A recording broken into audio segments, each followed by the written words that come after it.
Hi ನಮಸ್ಕಾರ ಪ್ರಿಯ ವೀಕ್ಷಕರೇ, ಎಲ್ಲರೂ ಹೇಗಿದ್ದೀರಾ? ಎಲ್ಲರೂ ಚೆನ್ನಾಗಿದ್ದೀರಾ ಅನ್ಕೋತೀನಿ. ನಾನು ಕೂಡ ತುಂಬ ಚೆನ್ನಾಗಿದ್ದೀನಿ.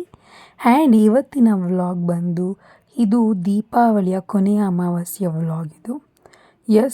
ಇವತ್ತು ನಮ್ಮ ಮನೆಯಲ್ಲಿ ಒಂದು ಪೂಜೆ. ಏನಪ್ಪ ಅದು ಅಂದರೆ ನೋಪಿ ಅಂತ ಹೇಳಿಬಿಟ್ಟು ನಮ್ಮ ಮನೆಯಲ್ಲಿ ಮಾಡ್ತೇವೆ. ಇದು ಅಮಾವಾಸ್ಯೆ ದಿನ ಮಾಡೋದು. ಯಾವಾಗ ಅಂದರೆ ದೀಪಾವಳಿ ಆದ ಅಮಾವಾಸ್ಯೆಯಿಂದ ನೆಕ್ಸ್ಟ್ ಬರುವಂಥ ಅಮಾವಾಸ್ಯೆ ಅಂದರೆ ಕಾರ್ತಿಕ ಮಾಸ ಮುಗಿಯುವಂಥ ಅಮಾವಾಸ್ಯೆ ಇದೆಯಲ್ಲ, ಆ ಅಮಾವಾಸ್ಯೆಯಲ್ಲಿ ಮಾಡೋದು.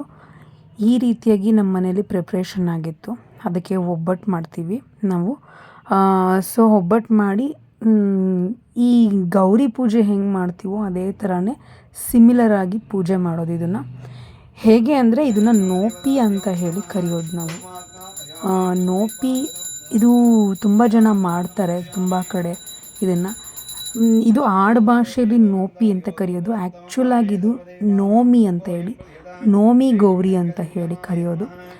ಕೆಲವೊಂದು ಭಾಗದಲ್ಲಿ ಅವರ ಮನೆಯ ಸಂಪ್ರದಾಯ ಅಥವಾ ಗುರುಗಳ ಸಂಪ್ರದಾಯದ ಪ್ರಕಾರ ಈ ಒಂದು ಪೂಜೆಯನ್ನು ಮಾಡ್ಕೊಂಡು ಹೋಗುವಂಥದ್ದನ್ನು ನಾನು ಕೇಳಿದ್ದೀನಿ.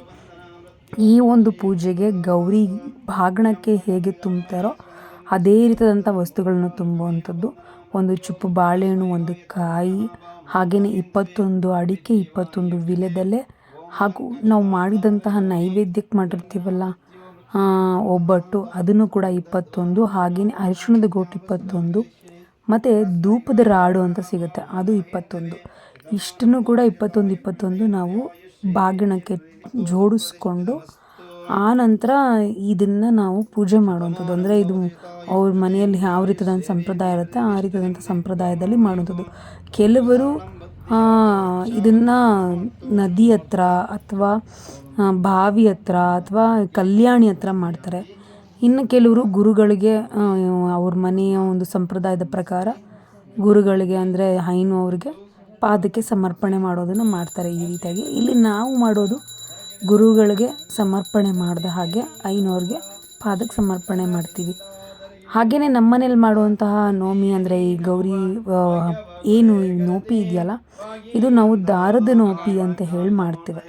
ಈ ಗಂದಿಗೆ ಅಂಗಡಿಯಲ್ಲಿ ನೋಪಿ ದಾರ ಕೊಡಿ ಅಂತ ಹೇಳಿದ್ರೆ ಸಿಗುತ್ತೆ. ಆ ದಾರಾನ ಈ ಸತಿ ಮಾಡಿದಾಗ ಹೊಸ ದಾರಾನ ಅಂದರೆ ಯಾರು ಈ ಪೂಜೆ ಮಾಡ್ತಾರೆ ಅವರು ತಮ್ಮ ಒಂದು ತಾಳಿ ಸರಕ್ಕೆ ಕಟ್ಕೊಂಡು ಸತಿ ಮಾಡಿದ್ದ ನೋಪಿ ದಾರಾನ ಇಲ್ಲಿ ಇವರು ಐನೋರ ಪಾದಕ್ಕೆ ಸಮರ್ಪಣೆ ಮಾಡುವಂಥದ್ದು. ಈ ರೀತಿಯಾದಂತಹ ವಿಧಾನ ಈ ಒಂದು ಪ್ರಕಾರದಲ್ಲಿ ಪೂಜೆ ಮಾಡುವಂಥದ್ದು. ಇಲ್ಲಿ ನಾನು ತೋರಿಸ್ತಾ ಇರೋ ಹಾಗೆ ಪೂಜೆ ಮಾಡುವಂಥದ್ದು. ನಮ್ಮಮ್ಮ ಕೂಡ ಮಾಡ್ತಾರೆ. ಇದು ಮದುವೆ ಆದವ್ರು ಮಾತ್ರನೇ ಮಾಡಬೇಕಾಗಿರುವಂಥದ್ದು.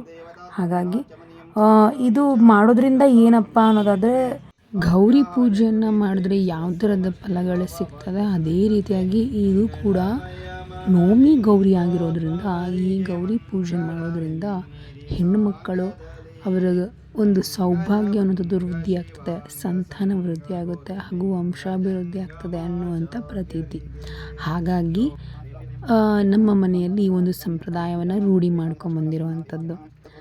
ಈ ಒಂದು ಸಂಪ್ರದಾಯ ತುಂಬ ಪುರಾತನ ಕಾಲದಿಂದಲೂ, ಅಂದರೆ ನಮ್ಮ ಅಜ್ಜಿಯವರು ಅವರ ಒಂದು ಅತ್ತೆ ಆ ರೀತಿಯಾಗಿ ಹಿಂದಿನ ಕಾಲದಿಂದಲೂ ಕೂಡ ಮಾಡ್ಕೊಂಡು ಬಂದಿರೋಂಥದ್ದು. ಇದು ಮಧ್ಯದಲ್ಲಿ ರೂಢಿ ಮಾಡ್ಕೊಂಡಿರೋವಂಥದ್ದಲ್ಲ ಈ ಪೂಜೆ.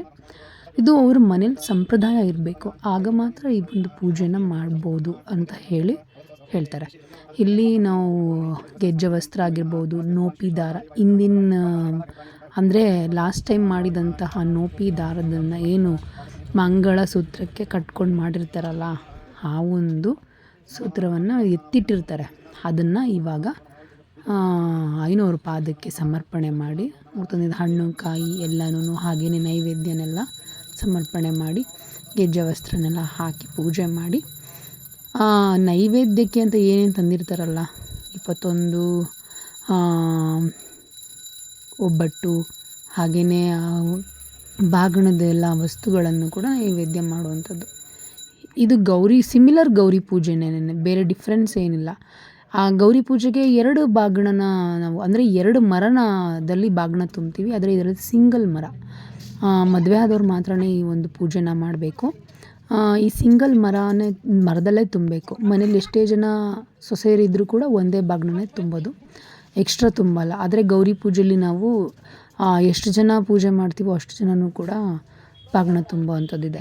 ಆದರೆ ಈ ಪೂಜೆಯಲ್ಲಿ ಮಾತ್ರ ಒಂದೇ ಮರದಲ್ಲಿ ಇದೆಲ್ಲನೂ ತುಂಬಬೇಕು. ಒಂದೇ ಮರದಲ್ಲಿ ಇನ್ನೊಂದು ಮರನ ದಬಾಕಿ ಪೂಜೆ ಮಾಡ್ತಾರಲ್ಲ, ಬಾಗಿಣದ ಮರ ಅಂತೇಳಿ, ಆ ಥರ ಇದಕ್ಕೆ ಇಲ್ಲ ರೂಲ್ಸು. ಸೊ ಹೀಗೆ ಮಾಡ್ಕೊಂಬಂದಿರೋದು. ಮುಂಚೆ ಎಲ್ಲ ತುಂಬ ಇದಕ್ಕೆ ನೇಮ ನಿಷ್ಠೆಯಿಂದ ನಮ್ಮ ಅಜ್ಜಿ ಇವರೆಲ್ಲ ಅಯ್ಯೋ ರಾತ್ರಿ 10 ಗಂಟೆ ಆಗೋದು ನಾವು ಈ ಪೂಜೆ ಮಾಡುವಾಗ, ಅಮ್ಮ ಎಲ್ಲ ಮಾಡ್ತಿದ್ದಾಗ. ಈಗ ಅಷ್ಟೋ ತನಕ ಉಪವಾಸ ಇರೋಕ್ಕಾಗಲ್ಲ ಅಂತ ಹೇಳಿ ಬೆಳಗ್ಗೆನೇ ರೂಢಿ ಮಾಡ್ಕೊಂಡಿದ್ದಾರೆ. ಅವ್ರವ್ರ ಮನೆಯಲ್ಲಿ ಏನೇನು ಸಂಪ್ರದಾಯ ಇದೆ ಆ ರೀತಿ ಆಗಿ ಮಾಡ್ಕೊಂಬರ್ತಾರಲ್ವ. ಹಾಗೆ ಈ ಗೌರಿ ಪೂಜೆನ ಕೊಳವೆ ಗೌರಿ ನವಮಿ ಅಂತ ಹೇಳಿ ಮಾಡ್ತಾರೆ. ಅಂದರೆ ಕೆಲವರು ನದಿಲಿ ಅಥವಾ ಈ ಕೆರೆಯಲ್ಲಿ ಪೂಜೆ ಮಾಡಿದಾಗ ಏನು ವಸ್ತು ಸಿಗುತ್ತೋ ಅದನ್ನು ಇಟ್ಟು ಪೂಜೆ ಮಾಡೋದನ್ನು ಮಾಡ್ತಾರೆ. ಆದರೆ ನಮ್ಮ ಮನೆಯಲ್ಲಿ ದಾರದ ನೋಪಿನ ರೂಢಿ ಮಾಡ್ಕೊಂಬಂದ್ರೆ ಅದನ್ನು ಪೂಜೆ ಮಾಡೋವಂಥದ್ದು. ಅವತ್ತು ಅಮಾವಾಸ್ಯೆ ಆಗಿರೋದ್ರಿಂದ ನಾವು ಅಲ್ಲಿ ಬೆಳಗ್ಗೆನೇ ನವಮಿ ಪೂಜೆ ಆಯಿತು. ಇಲ್ಲಿ ನಾವು ನೋಪಿ ಪೂಜೆ ಆದಮೇಲೆ ಸಂಜೆ ನಾವು ನಮ್ಮ ಮನೆ ದೇವಸ್ಥಾನಕ್ಕೆ ಬಂದಿದ್ವಿ. ಅಮಾವಾಸ್ಯೆ ದಿನ ಪೂಜೆ ಮಾಡಿಸ್ಕೊಂಡು ಹೋಗೋಣ ಅಂತೇಳಿ. ಲಾಸ್ಟ್ ಟೈಮ್ ಒಂದು 15 ಡೇಸ್ ಬ್ಯಾಕು ಕೂಡ ಬಂದಿದ್ವಿ. ಬಟ್ ಆವಾಗ ಬಾಕ್ಲಾಕ್ಬಿಟ್ಟಿತ್ತು, ತುಂಬ ಲೇಟಾಗಿ ಬಂದಿದ್ವಿ. ಇವತ್ತು ಲೇಟಾಗೇ ಬಂದಿದ್ದು, ಬಟ್ ಇವತ್ತು ಅಮಾವಾಸ್ಯೆ ಅಂತ ಹೇಳಿ ಬಾಕ್ಲು ತೆಗ್ದಿದ್ರು.